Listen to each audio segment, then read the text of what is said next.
పూరి జగన్నాథుడి ఆలయ ప్రధాన గోపురంపై ఉన్న చక్రాన్ని నీలి చక్రం అని పిలుస్తారు. ఇది సాధారణ చక్రం కాదు. వైష్ణవ సాంప్రదాయంలో దీనిని సుదర్శన చక్ర స్వరూపంగా భావిస్తారు. ఈ చక్రం అష్టధాతువులతో అంటే 8 లోహాల మిశ్రమంతో తయారైందని చెబుతారు. నీలి చక్రం వ్యాసం దాదాపుగా 11 అడుగుల వరకు ఉంటుందండి. దీని బరువు సుమారు 1 టన్ను వరకు ఉంటుందని చరిత్రకారుల అంచనా. 1000 ఏళ్ల క్రితం ఇంత భారీ చక్రాన్ని, అది కూడా ఆ గోపురం హైట్ తెలుసు కదండి మీకు, 214 అడుగులు ఉంటుంది. అంత ఎత్తులో అసలు ఎలా ప్రతిష్ఠించారో ఇప్పటికీ చాలా మందికి అది ఆశ్చర్యమే. భక్తుల విశ్వాసం ప్రకారం నీల చక్రాన్ని దర్శిస్తే సాక్షాత్తుగా జగన్నాథుణ్ణి దర్శించినంత పుణ్యం లభిస్తుందని చెబుతారు.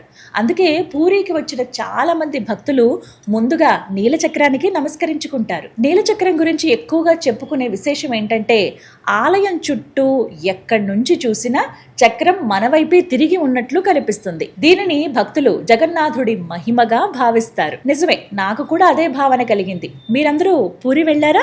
వెళ్ళినప్పుడు నీలి చక్రాన్ని దర్శించుకున్నారా? అయితే కామెంట్లో తెలియచేయండి.